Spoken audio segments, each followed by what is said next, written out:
আল্লাহ তাআলা বিভিন্ন উসিলায় বান্দার গুনাহসমূহকে ধুয়ে মুছে সাফ করে দেন। আসুন শোনা যাক এ বিষয়ে আল্লাহ রাসূল সাল্লাল্লাহু আলাইহি ওয়াসাল্লাম কি বলেছেন। হযরত আবু হুরায়রা রাদিয়াল্লাহু তাআলা আনহু বর্ণনা করেন যে রাসূল সাল্লাল্লাহু আলাইহি ওয়াসাল্লাম ইরশাদ করিয়াছেন, কোন ঈমানদার বান্দা ও ঈমানদার বান্দির উপর আল্লাহ তাআলার পক্ষ হইতে বিভিন্ন মুসিবত ও দুর্ঘটনা আসিতে থাকে, কখনো তাহার জানের উপর, কখনো তাহার সন্তান সন্ততির উপর, কখনো তাহার সম্পদের উপর।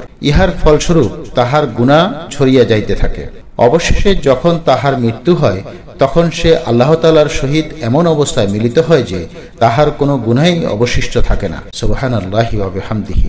আমরা সর্ব অবস্থায় আল্লাহ তাআলার পক্ষ হইতে যত বিপদ আপদ আসুক না কেন সবর করব এবং সর্ব অবস্থায় আল্লাহ তাআলার কাছ থেকে এর উত্তম প্রতিদান আশা করব ইনশাআল্লাহ। আল্লাহ তাআলা আমাদেরকে তৌফিক দান করুন। আমিন সুম্মা আমিন। আমাদের চ্যানেলটিকে যদি ভালো লাগে তাহলে লাইক, কমেন্ট, শেয়ার এবং সাবস্ক্রাইব করে সাথেই থাকুন। ধন্যবাদ।